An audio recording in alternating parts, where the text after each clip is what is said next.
အားလုံးပဲမင်္ဂလာပါဒီဗီဒီယိုလေးကတော့တထုံနဲ့ဖန်ခီးစဉ်လေးရဲ့ပတ်3ဗီဒီယိုလေးပဲဖြစ်ပါတယ်ဒီဗီဒီယိုလေးမှာတော့ကျွန်တော်တို့တွေကော့ကွန်းကူရသေးပြန်ကူနဲ့လင်းတို့ကူစတဲ့ကူတွေဘက်ချမ်းကိုသွားကြပါမယ်ဒီဘက်မှာကြောက်ဆွဲကြောက်ခတ်တယ်ကြည့်အောင်ဗျာအိုးလင်းတို့အများကြီးပဲအထဲမှာကူထဲမှာကူထဲကအေးတော့အေးတယ်ဗျအရင်ကြီးမပူ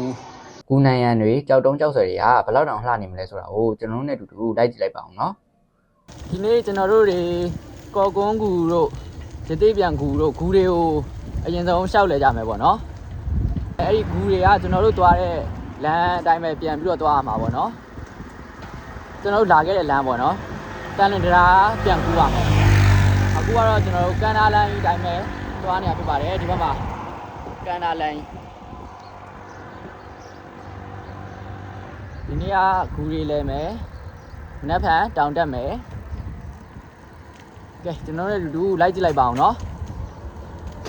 တောင်တန်းကြီးတွေကိုမြင်ရပြီးတော့ကြည့်ပြီးတော့လေစပိန်နေရတာတော်တော်လေးကို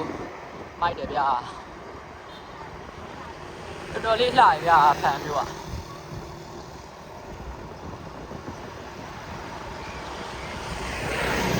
ရှေ့မှာတောင်တန်းကြီးအခုကျွန်တော်တို့တရားကိုပြန်ဖြတ်နေပါပြီတရားပေါ်ကိုပြန်ရောက်နေပါပြီ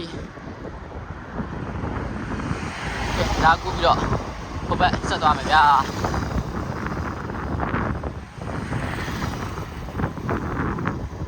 အခုကျွန်တော်တို့ဒါပထမဆုံးကလင်းတို့ကူကိုသွားနေရဖြစ်ပါတယ်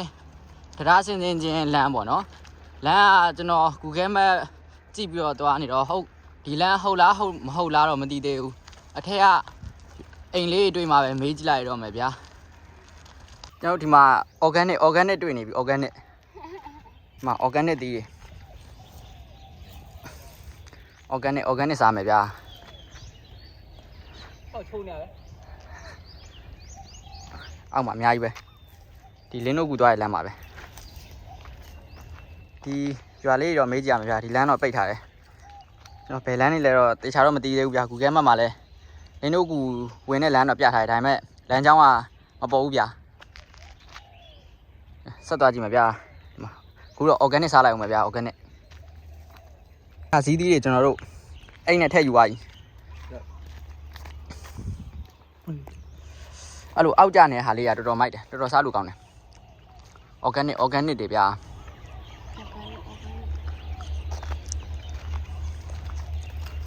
ကဲဆက်သွားမယ်ဗျာကျွန်တော်တို့လမ်းကတော့တေချာမသိဘူးဗျာဒီနားအိမ်လေးတွေတွေ့ရင်မေးတော့မေးကြည့်ရမှာပဲဒီအိမ်မှာလည်းလူကမရှိဘူး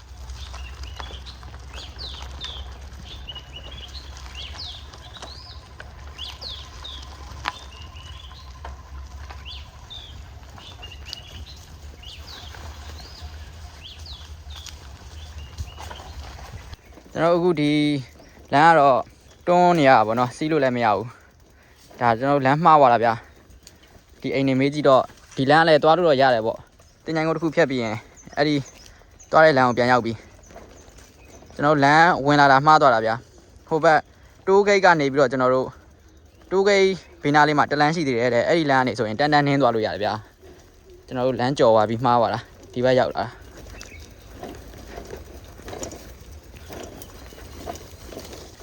ဆက်သွားပါမယ်ကျွန်တော်တို့ဒီလမ်းကနေပဲတိုးဂိတ်တော့ပြန်မလှည့်တော့ဘူးဗျာဒီလမ်းကနေဆိုရင်တော့နီးတော့နီးပါတယ်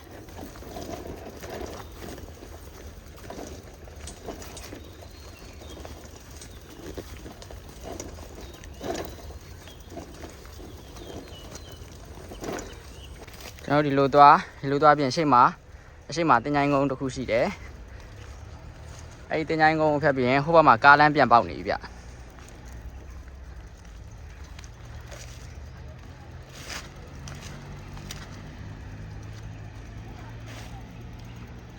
ဒီဘက်မှာဗျာတင်ချိုင်းကုန်းကတော့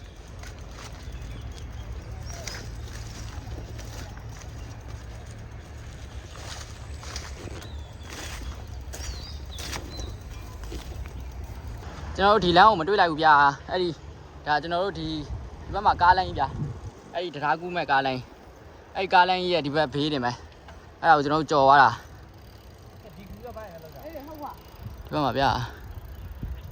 ဒီဘက်မှာ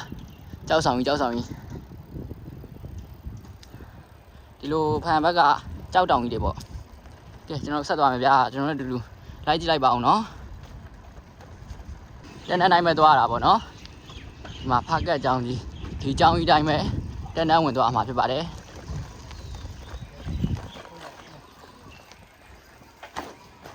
ကဲဆက်သွားမယ်ဗျာ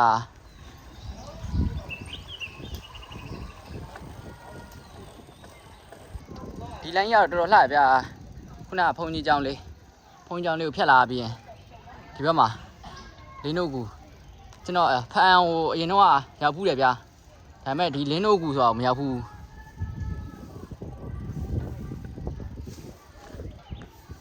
တော်လှဗျာဒါတန်လွင်မြစ်ကနေပြီးတော့ဖုတ်ဘက်မှာအဲ့ဒီတက်မှာဗျာလင်းတို့ကူက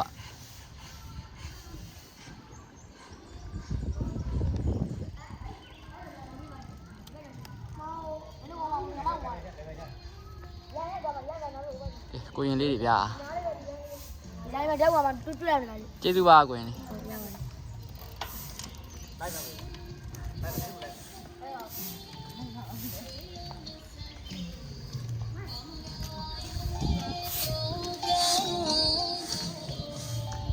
ကဲဒီလမ်းလေးတော်တော်လှဗျာဒီအဝင်လမ်းလေး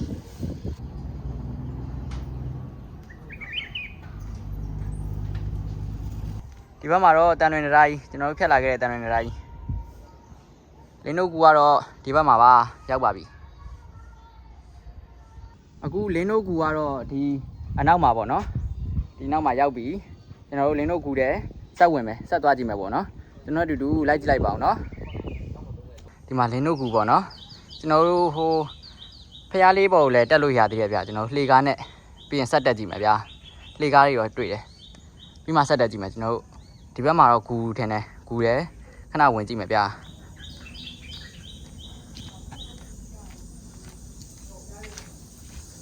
လင်းတို့တန်နေဟာထဲမှာအိုးလင်းတို့အများကြီးပဲ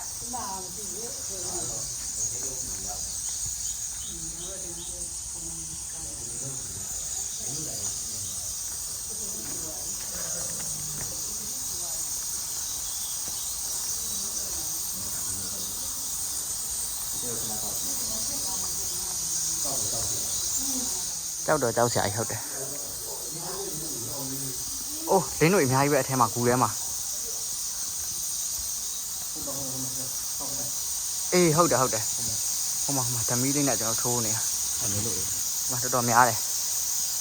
အမေအုပ်လိုက်ကြီးအိမ်မှာအေးဟုတ်ပါအဲ့လိုအုပ်လိုက်ကြီး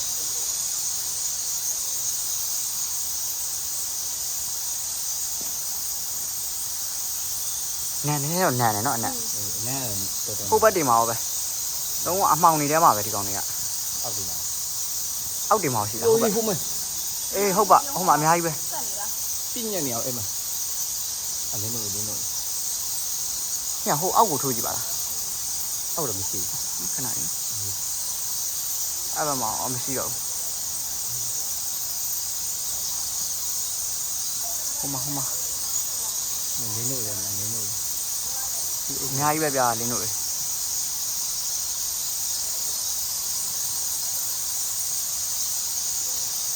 ကြောက်တော့ကြောက်ကြရည်နော်ဟုတ်အောက်တင်ပါ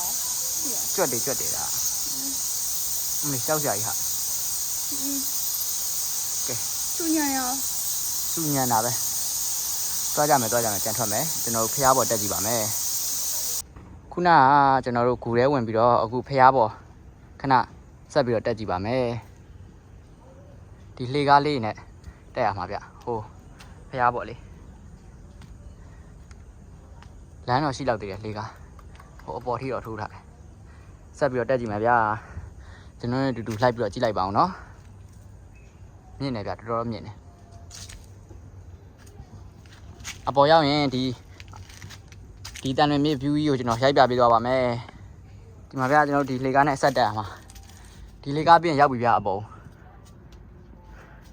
တော်တော်လှဗျာအပေါ်ကနေလဲဒီမှာကျွန်တော်တို့တက်လာခဲ့တဲ့အောက်ကဲဆက်တက်မယ်ဗျာကျွန်တော်တို့အတူတူလိုက်ပြီးကြည့်လိုက်ပါအောင်နော်အခုကျွန်တော်တို့အပေါ်ရောက်ပါပြီတော်တော်ကြီးလှဗျာ ဒီမှာအပေါ်ကဖျားပါဗျာကျွန်တော်ပတ်လေလေးရိုက်ပြပြီးသွားပါမယ်တော်တော်ကြီးလိုက်ဗျာဒီဘက်ချမ်းမှာတန်လွင်မြစ်ကြီးဟိုမှာတန်လွင်တရားပတ်လေမှာဟိုးရှိမှာဆိုတောင်တန်းနေပတ်လေမှာအောက်မှာမြစ်ကြီးကြောက်တော့ကြောက်ဆိုင်ဗျာကျုံဘယ်လောက်မှမကွာဘူးကဲဒီမှာတောင်မြင်လေးဗျာ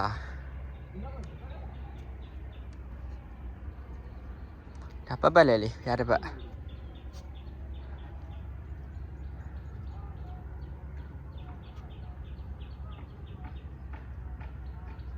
ကျွန်တော်တို့အခုအောက်ကိုပြန်ဆင်းမယ်ဗျာဒီလာရဲ့လမ်းအတိုင်းပဲ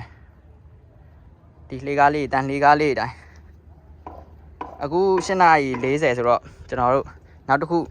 ကိုဆက်သွားပါမယ်ဘယ်ကူသွားမလဲဆိုတာကိုကျွန်တော်နဲ့အတူတူလိုက်ပြီးကြည့်လိုက်ပါအောင်နော်ကျွန်တော်တို့အခုတော့အောက်ကိုပြန်ရောက်ပါပြီဒီနေရာလေးမှာလည်းဓာတ်ပုံရိုက်လို့လှရဗျာဒါဒီလင်းတို့ကူကတော့အသက်ကြီးတဲ့လူတွေဒူးမကောင်းတဲ့လူတွေကတော့တက်လို့တော့မလွယ်ဘူးဗျတန်လှေကိုင်းနဲ့ကုတ်ဖက်ပြီးတက်ရတာလူကတော့တော်တော်လှရဗျာ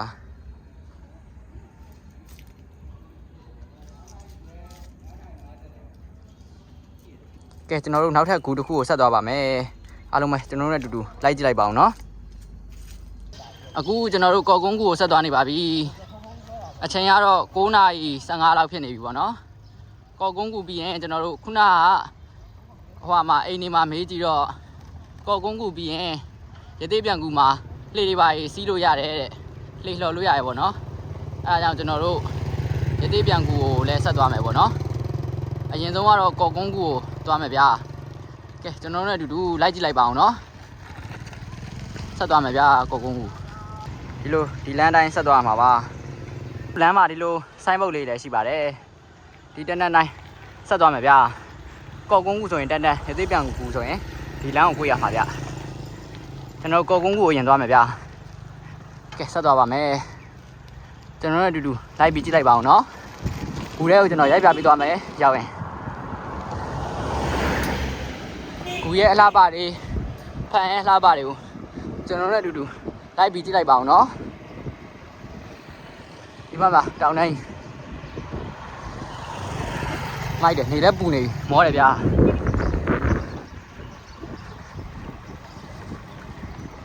ကဲအခုကော်ကုန်းဂူကိုရောက်ပါပြီကျွန်တော်တို့ကဲဂူထဲဆက်ပြီးဝင်ကြမယ်ဗျာ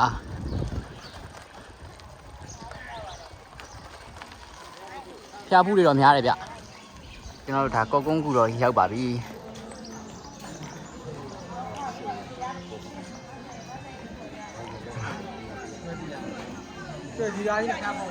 မိုင်းဝင်ရှိဟောင်းကော်ကုန်းဂူတော်ကြီး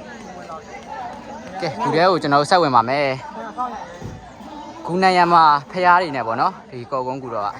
ကျွန်တော်ရိုက်ပြပေးသွားပါမယ်လ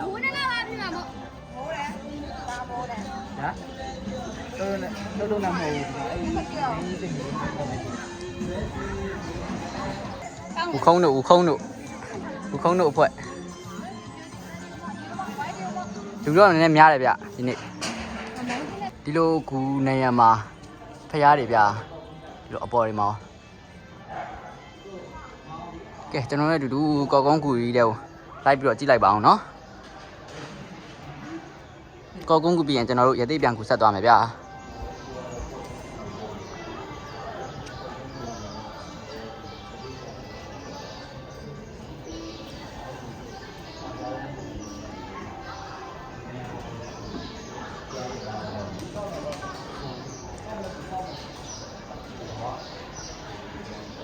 ဒီအပေါ်နန်းရံနေမှာ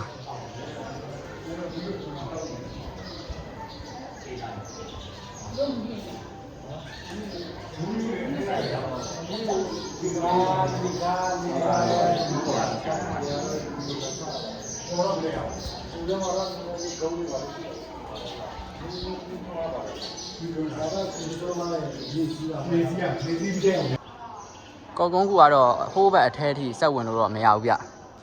ဆက်ဝင်ဖို့လမ်းမရှိဘူးစက်တန်ကူတို့ဘာတို့ကတော့ဆက်ဝင်လို့ရတယ်မနေ့ကလည်းပြင်းညီဘူးပေါ့အဲ့ဒီကူတွေကတော့ဆက်ဝင်လို့ရတယ်အထဲမှာတော်တော်ဝင်ရသေးတယ် ဒီဟာကတော့ဒီနေရာထိပဲရှိတယ်ဗျဒီကောကုန်းကူကတော့ကဲဖះလေးပါလေးဖူးကြပါမယ်ကျွန်တော်တို့အခုပက်ရိုက်ပေးသွားပါမယ်ဖះလေးဒီဘက်မှာဖះဆင်းလို့တော့အများကြီးပဲဗျအပေါ်နန်းရံနေမှာရော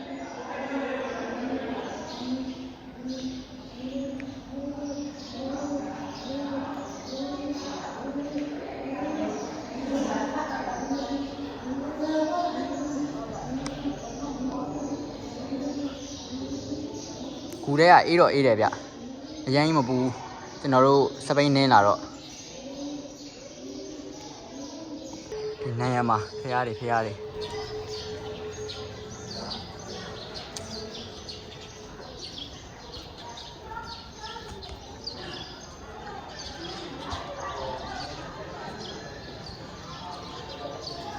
အပေါ်မှာတော့ဘာမှမရှိတော့ဘူး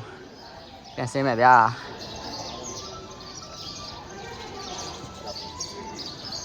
အခုကျွန်တော်တို့ကော်ကုန်းကူကနေပြီးတော့ပြန်ထွက်လာပါပြီအခုရသေးပြန်ကူကိုဆက်သွားမယ်ပေါ့နော်ကဲကျွန်တော်တို့အတူတူဆက်ပြီးတော့လိုက်ကြည့်လိုက်ပါအောင်နော်ရသေးပြန်ကူကိုဆက်သွားမယ်ဗျာစပိန်နဲ့လာတာတခုတော့ကောင်းတယ်ဗျဟိုဟာတုတ်ခါတွေဆိုင်ငယ်ကားတွေမကုံတော့ဘူးပေါ့နော်တနေရာနဲ့တနေရာသွားတာကိုစပိန်နဲ့ကိုဆိုတော့မိုက်တယ်ဗျာရှုခင်းလေးကြည့်ပြီးစပိန်လေးနေတော်တော်မိုက်တယ်ဗျာ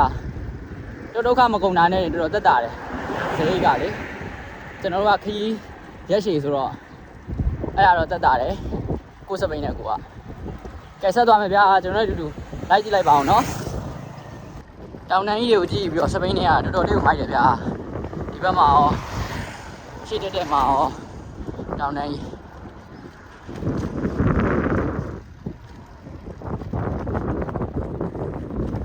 ကဲရသေးပြန်ကိုဆက်သွားမယ်ဗျာကျွန်တော်တို့နဲ့အတူတူလိုက်ပြီးတော့ကြည့်လိုက်ပါအောင်နော်ကဲရသေးပြန်ကူတို့ဆိုင်းဘုတ်လေးတိုင်းကျွန်တော်တို့ဆက်သွားပါမယ်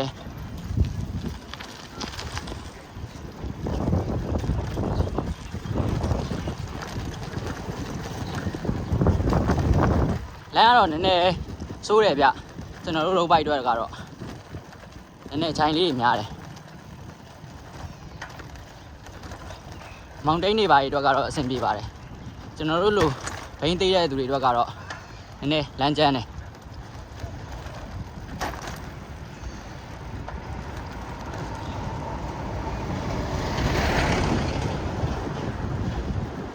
လှတယ်ဗျာရှေ့မှာတောင်တန်းကြီးတွေ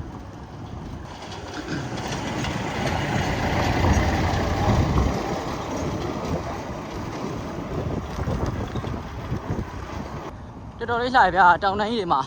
အနီးနားကတ်သွားရင်အကြီးတွေပဲအမြင့်ကြီးတွေပဲတောင်ကြီးတွေမှာဆက်သွားမယ်ဗျာ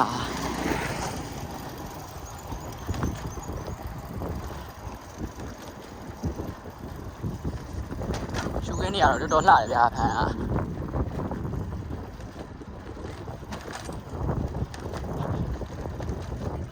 ဟိုမှာပေါ့ဆက်လီနဲ့အဲ့ဒါလှိုင်ကူသွားကြည့်တယ်တဲ့လှိုင်ကူသွားကြည့်လို့ရတယ်ကျွန်တော်တို့တော့ဒါဆိုင်ကယ်တော့ဖြစ်တယ်စပိန်တွေပါဒီမှာအပ်ပြီးတော့ကျွန်တော်တို့ဒီဘက်လေးခဏပတ်ကြည့်ပါဦးမယ်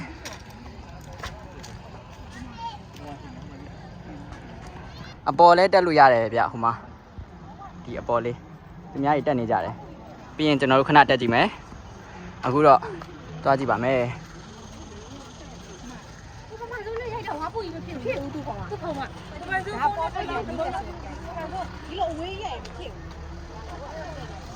ဒီဘက်မှာဘူးတီကျော်ကျွေးနေရဗျာခုနကကျွန်တော်ရဲ့တငယ်ချင်းတထုံးကတငယ်ချင်းတွေကလည်း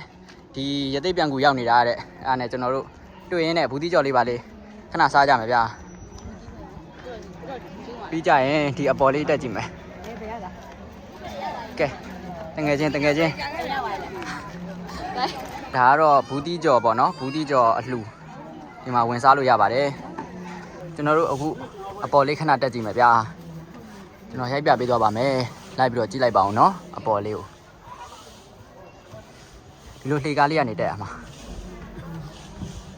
ဂူထဲတော့တော်တော်ဝင်ရသေးတယ်လို့ပြောတယ်ကဲဆက်ဝင်ကြည့်မယ်ဗျာကဲအပေါ်ရောက်ပါပြီဒီအပေါ်လေးဒီအထဲလေးမှာလေအေးနာပဲတလားလေလေးတွေကို ကဲစောက်ဝင်ကြည့်ပါမယ်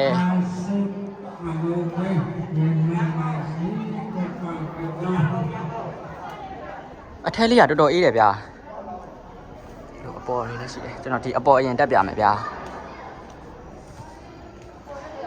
ပြီးကြရင်ဒီလိုနောက်တယ်အခုတော့အပေါ်ရင်တက်ပြီးရိုက်ပြပါမယ်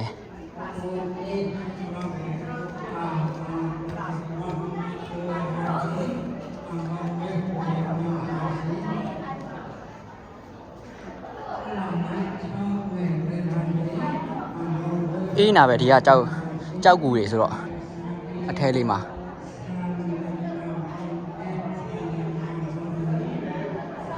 ကြောက်ကူတွေ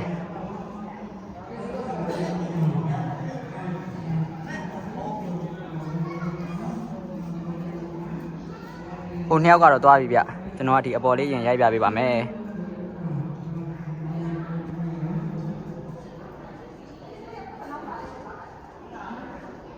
ဒီဘက်ချမ်းမှလည်းရှိသေးတယ်ဒီအောက်မှာ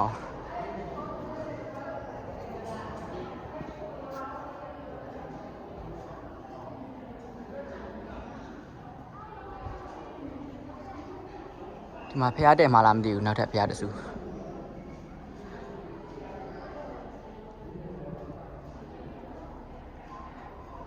ဒါပတ်လဲလေးပေါ့နော်ကဲဟိုနှစ်ယောက်နောက်ကိုလိုက်နေအောက်လေးပြန်ဆင်းလိုက်ပါအောင်မယ်ကျွန်တော်အော်ဒီဘက်မှာလည်းရှိသေးတယ်ဗျ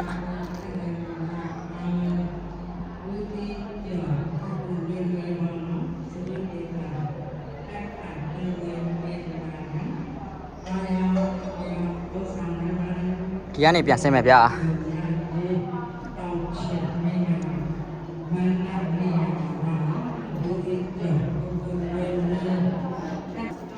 ဒီထဲမှာလည်း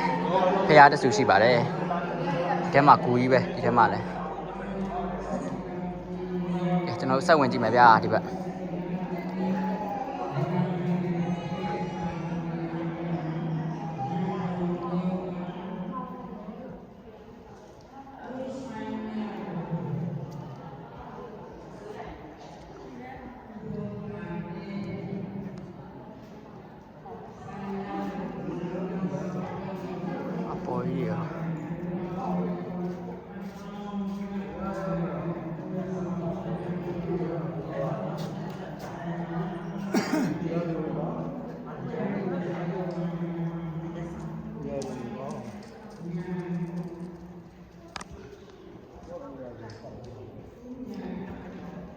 ကဲဒီကူလေးတဲ့ကျွန်တော်တို့စက်ဝင်ကြည့်ပါမယ်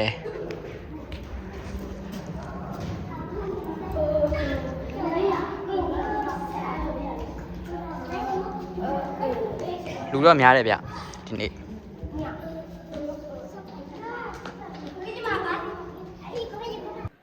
ကြောက်ဆွေကြီးတော်တော်လှတယ်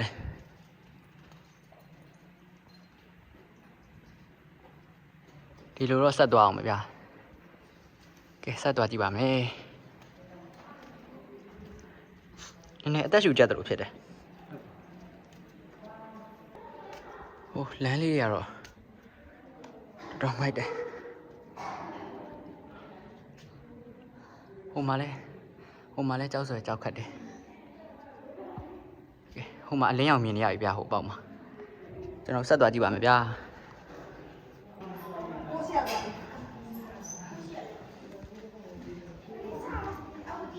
ကဲရှေ့မှာတော့အလင်းအောင်မြင်နေရပြီ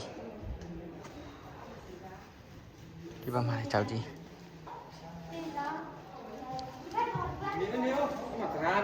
ကျွန်တော်တို့ဒီဘက်ကနေပြီးတော့တက်လာပြီးတော့ဟိုဘက်ဆက်မတက်သေးပဲနဲ့ဒီအောင်နားလေးခဏဆင်းကြည့်ပါတယ်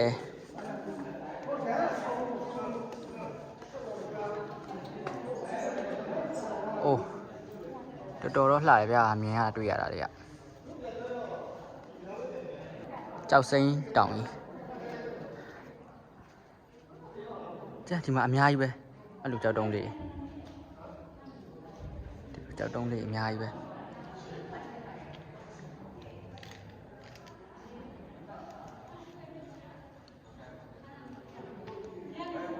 ဲကျွန်တော်တို့ပြန်တက်ကြည့်ပါမယ်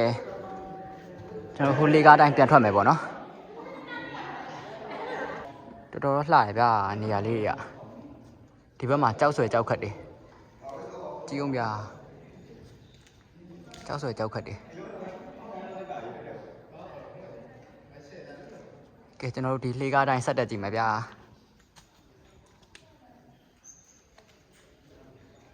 အိုးကြောက်ဆွဲကြောက်ခတ်တယ်ဗျာ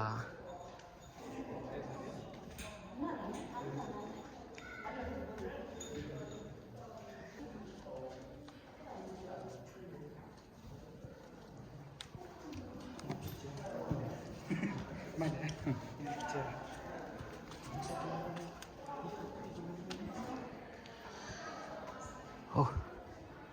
ကြောက်ဆွဲတယ်အပေါ်မှာ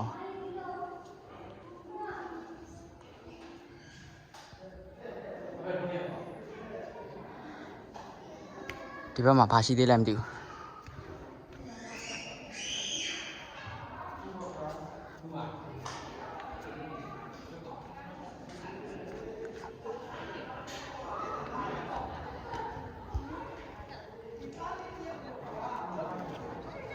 ဒါခုနကကျွန်တော်တို့ဆင်းနေတဲ့နေရာ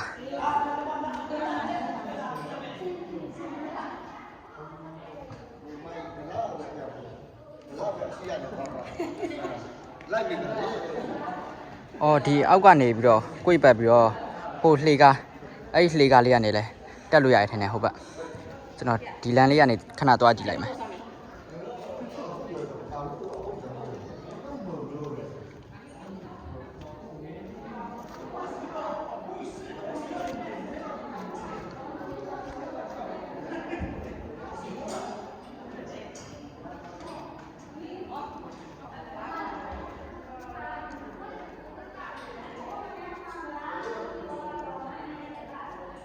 哦，တော်တော်လှတယ်ဗျာအဲကြောက်ဆွဲတွေကဟုတ်တယ်ခုနကကျွန်တော်ပြောသလိုပဲအဲ့ဒီအောက်ကနေလည်းပတ်ပြီးတော့တက်လို့ရတယ်ဗျဒီဘက်ချမ်းပေါ့ကဲဆက်ထွက်မယ်ဗျာကျွန်တော်တို့ပေါ်ရောက်လာပါပြီအခုဒီဘက်ချမ်းလေးမှာလည်းဒီမှာတရားလေးရှိသေးတယ်ဒီတရားလေးကဘယ်ကိုဆက်သွားရလဲမသိဘူးဒီတန်တရားလေးတိုင်းကျွန်တော်တို့ဆက်သွားကြည့်ပါမယ်ဟိုဘက်ချမ်းဘာဆက်ရှိသေးလဲမသိဘူးဗျကျွန်တော်လည်းဒီကိုတော့မရောက်ဘူးဗျအရင်တော့ဖတ်အန်ရောက်တော့ဒီဘက်ထိမရောက်ဘူးကျွန်တော်ဒီရသေးပြန်ကူကိုလည်းကျွန်တော်မရောက်ဘူးဒါပထမဆုံးရောက်ဘူးရသေးပြန်ကူကိုလည်းလာတယ်ဗျာကဲဆက်သွားကြည့်မယ်ဗျာဟိုဘက်ထိ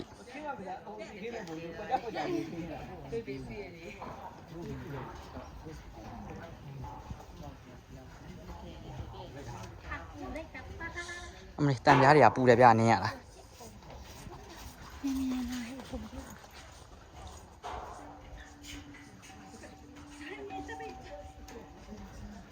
ကျွန်တော်ဒီမှာဖျားတဆူရှိပါတယ်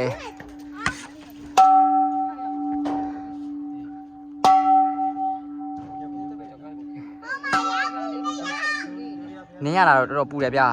တန်နေဆိုတော့ဟာတော်တော်လှရရှူရအမလေးခြေထောက်တွေတော်တော်ပူတယ်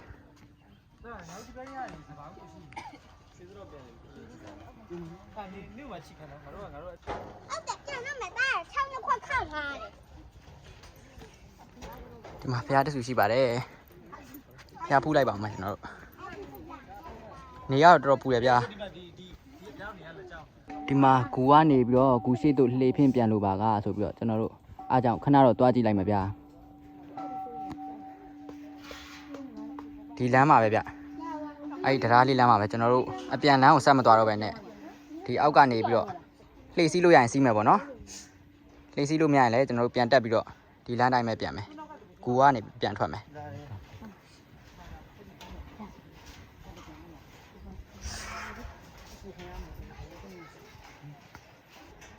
ပြန်လို့ရမရတော့မသိသေးဘူးဗျလှေနဲ့ပြန်လို့မရရင်လည်းဂူကနေပြန်ထွက်မယ်ပြန်လို့ရရင်လှေစီးပြီးတော့ကျွန်တော်တို့လာခဲ့တဲ့ဂူအရှိကိုပြန်မယ်ပေါ့နော်တော်သေးရဒီနေရာလေးတော့မပူတော့ဘူးအောက်ကိုပြန်ဆင်းတဲ့လမ်းကတော့တော်တော်ရှည်တယ်ဗျ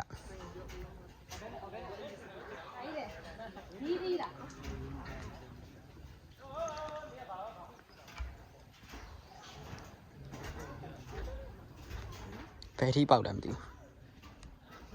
ဒီမှာဒီဘက်ထိရှိသေးရတာမသိဘူးဟုတ်တယ်ဟိုကနေဆက်ထပ်ပြီးတော့ဆင်းရမှာ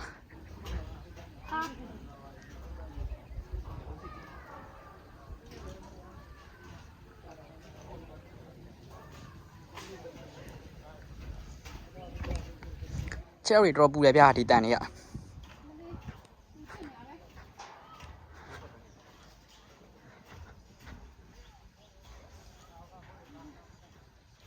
အမလေးပူတယ်ဟာတော်တော်ကြီး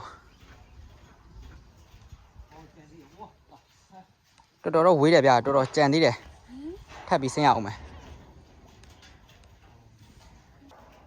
အမလေးတန်တွေကတော်တော်ပူတာဗျာအော်လှေတော့ရှိတယ်ဗျမှာကျွန်တော်တို့ဒီလမ်းလေးကနေဆက်သွားမှာဗျရှေ့မှာကျွန်တော်တို့မြစ်လေးပေါ့မြစ်လေးမဟုတ်ဘူးချောင်းလေးပေါ့အဲ့ချောင်းလေးကိုလှေနဲ့ဖြတ်မယ်ဗျာလှေနဲ့ဖြတ်ပြီးတော့ဂူရှိကိုပြန်မယ်ဒီလမ်းလေးပဲ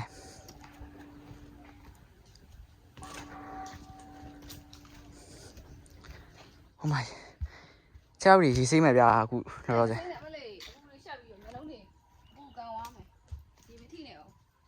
မဲတာယာနဲ့တာယာနဲ့ဘယ်ရောက်သွားလဲဒီနေရာလေးလှတယ်ဒီနေရာလေးလှတယ်အရေးလေးနဲ့တီးတမောတောင်အိတ်ချင်တယ်တင်သေးသမားခေါ်မှာလားအမေလောလောဆယ်6တွေရေးစိမ့်မယ်ဗျာဒီမစင်းနဲ့ဟုတ်လို့ဒီကနေပြန်ရမှာလားမသိဘူး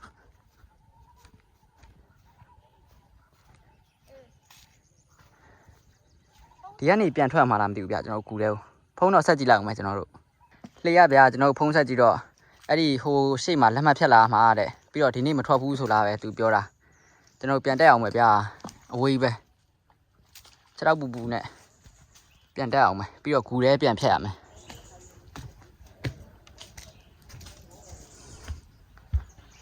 အမလေးစင်းလာမိတာမှားသွားတယ်အပေါ်မှာတည်းကဖုန်းဆက်လိုက်ရမှာကွာ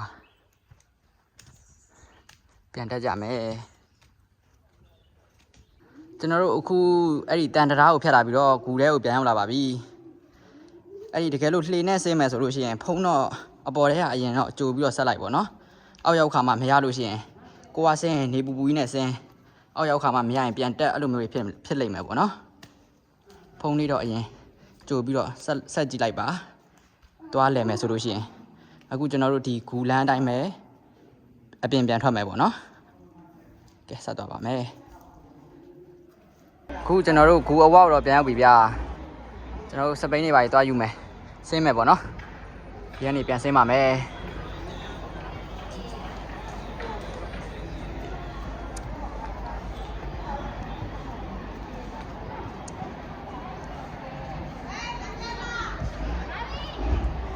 ဒီလှေစိတ်မှာလက်မှတ်ဖြတ်ရမှာပေါ့နော်ကျွန်တော်တို့ကအဲ့လိုလက်မှတ်မဖြတ်လိုက်ဘဲနဲ့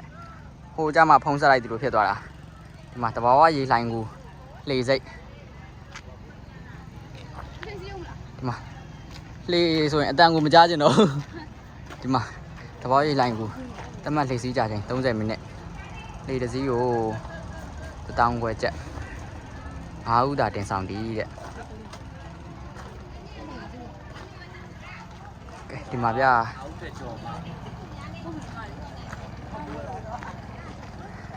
ဒီမှာလှေစီးပြီးတော့လှေရတော့ထွက်တယ်ဗျအဲ့လိုမျိုးလက်မှတ်ဖြတ်ထားရင်ကျွန်တော်တို့ကလက်မှတ်မဖြတ်ဖက်နဲ့ခုနကဖုံးဆက်လိုက်တာပေါ့နော်ဟိုဘက်ချမ်းမှာ